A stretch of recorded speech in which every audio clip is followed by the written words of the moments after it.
A equipe de jornalismo da Rede Brasil de Televisão, na capital federal, entrevistou o senador do MDB de Rondônia, Confúcio Moura, que falou sobre sua trajetória política. Vamos acompanhar. Nesta quarta-feira, a Rede Brasil de Televisão entrevistou o senador Confúcio Moura, do estado de Rondônia, aqui no Senado Federal. De onde veio esse amor pela política? Ele veio naturalmente, né? Eu não tinha pretensões assim, de ocupar cargos públicos, mas como eu cheguei, era uma vila, um vilarejo, lá em Ariquemes, Rondônia, era uma vila, eu trabalhava, fui médico de garimpo, 10 anos, né? E fui me entrosando com o primeiro deputado federal, que foi o criador do estado de Rondônia, chamava-se Jerônimo Santana. Aí Jerônimo era do MDB e fazia oposição à ditadura, né? E eu vinha recentemente formado em medicina e eu gostava muito do discurso do Jerônimo. Ele ia lá em Ariquemes, na vila, eu saía, largava o consultório, recebia, andava com ele na cidade. E ele foi assim, aproximando dele, mas era mais como assim, um simpatizante, não tinha outro objetivo se não fosse esse.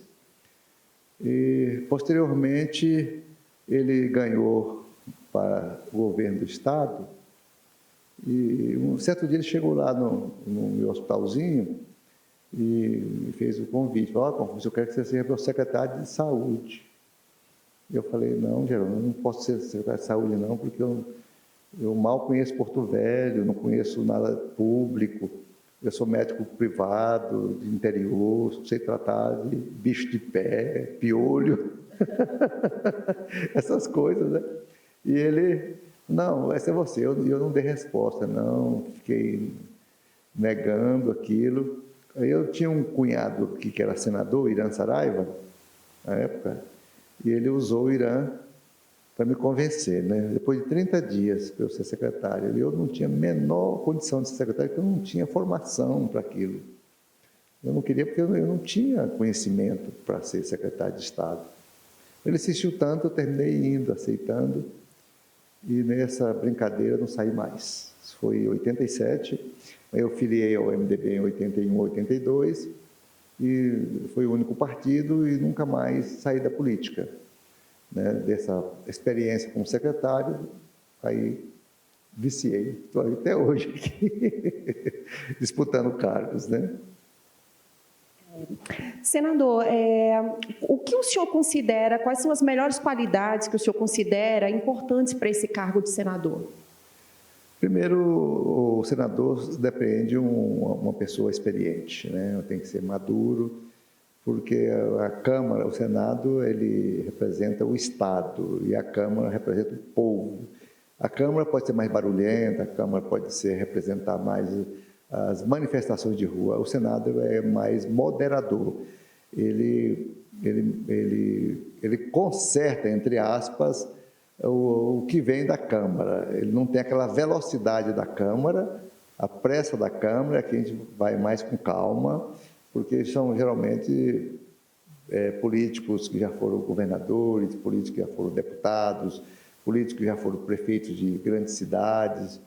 Então, teoricamente, embora hoje tem muitos políticos, senadores, sem formação, assim, sem ter passado antes por cargos, tem alguns aí que nunca exerceu nenhum cargo e entrou agora. Isso não é trivial.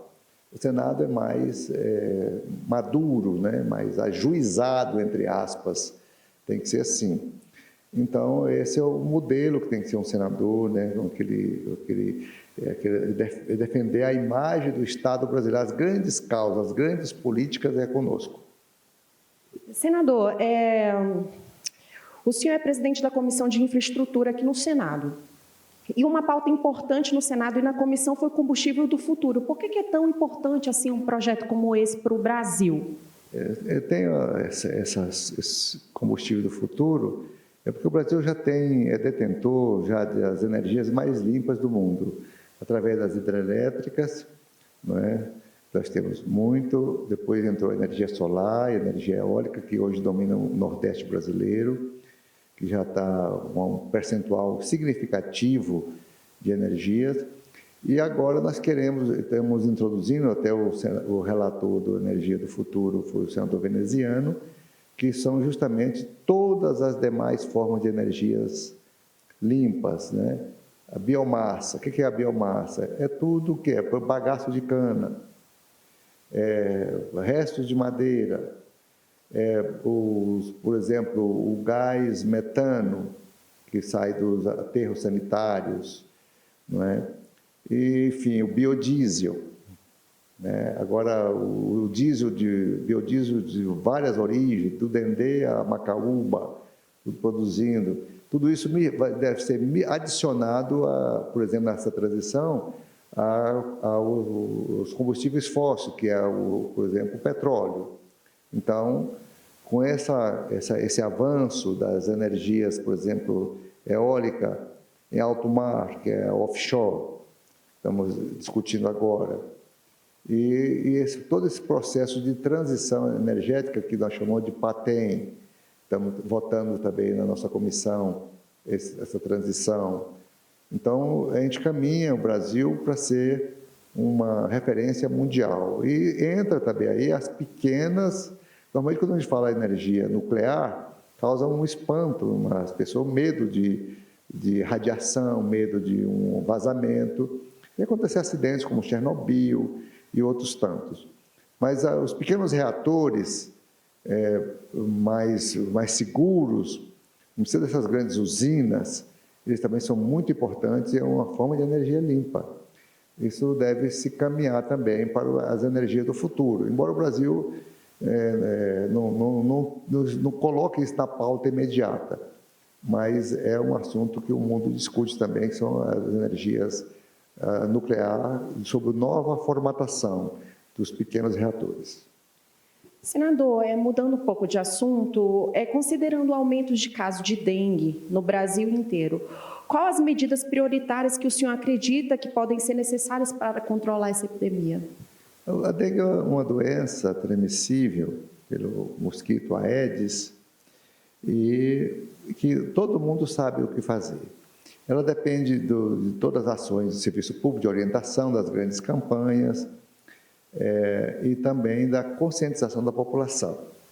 Então, o que está faltando para a gente erradicar a dengue é a participação da sociedade brasileira mesmo, que é uma doença da pobreza, né? A doença dos países pobres, do atraso. Os países ricos dificilmente vai ter uma dengue, porque lá não tem esses mosquitos assim, infestados, assim, transmitindo... A dengue transmite um arbovírus muito perigoso, né? E também o mesmo mosquito transmite a chikungunya e outras modalidades, né? de doenças infecto-contagiosas gravíssimas, inclusive com malformação fetal.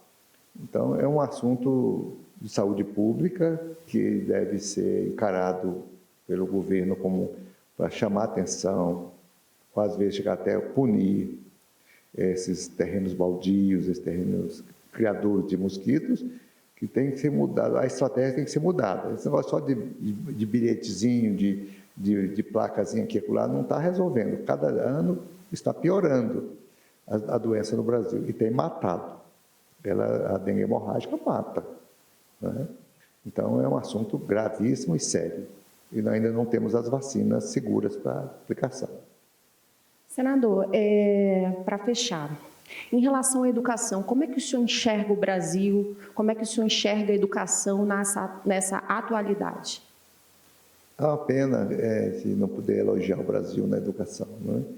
Porque é um dos países ainda assim, com baixíssimo desempenho. Aqui na América Latina, não devemos ser o último. A gente perde para a Bolívia, Paraguai, Uruguai nem se fala, Uruguai, Argentina, Chile na nossa frente, Colômbia, todos na nossa frente.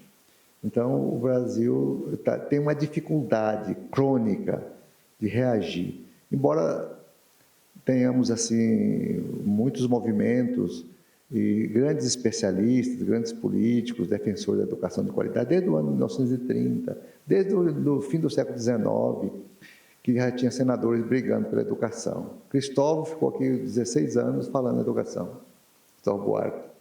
E assim, João Calmon criou o Fundef, que hoje é o Fundeb, um senador brilhante, ficou aqui muitos anos trabalhando na educação. E tem aí Flávio Arnes hoje, tem aí muitas, a Dorinha, eu faço parte. Então, tem aqueles abnegados devotos dessa causa, a gente bate, e o IDEB cada ano vai regredindo. Nós não estamos bem. Precisamos de uma reação muito forte na educação brasileira, se a gente quiser desenvolver. Porque não existe a menor possibilidade de desenvolvimento econômico e social sem a educação de qualidade. Isso é chover no molhado. E a pobreza brasileira, ela evade da escola. Os meninos saem da escola para não ver sentido fazer o ensino médio. Ele desiste, abandona. A evasão é grosseira. O Lula está lá botando em muitos, dando até prêmios, bolsas para esse menino não sair da escola, justamente para ver se a gente consegue um ganho econômico com esses jovens estudando, né? Pelo menos terminando o ensino médio profissional. Isso é indispensável, a formação, pelo menos do ensino médio profissional, para que eles possam ganhar R$4.000, R$3.000, R$5.000, como técnicos em alguma área específica. Senador, para fechar, qual a tarefa ou projeto que o senhor considera uma conquista na sua carreira? Eu nem falo meus projetos, né? Nós temos assim, votado muitos projetos interessantes. Eu acho que a grande conquista brasileira hoje é a reforma tributária. É um projeto eu estou aqui desde a década de 90, e esse é um assunto que vem há 40 anos sendo discutido no Congresso Nacional. E sempre amarrado. Isso dificulta a vida do empresariado brasileiro. É muito difícil ser empresário no Brasil com as taxas altas, com a burocracia das cobranças de tributos, tributos municipais, tributos estaduais. O ICMS estadual é um tributo que é realmente horroroso, porque cada estado tem o seu ICMS um valor, cada estado muda essa lei com frequência, nenhum contador, nenhum advogado tributarista consegue entender e conhecer todas as regras de ICMS no Brasil. É um inferno tributário. Então, na realidade, a reforma tributária aplicada gradativamente, nós vamos caminhar com 2 tributos até o ano 2033.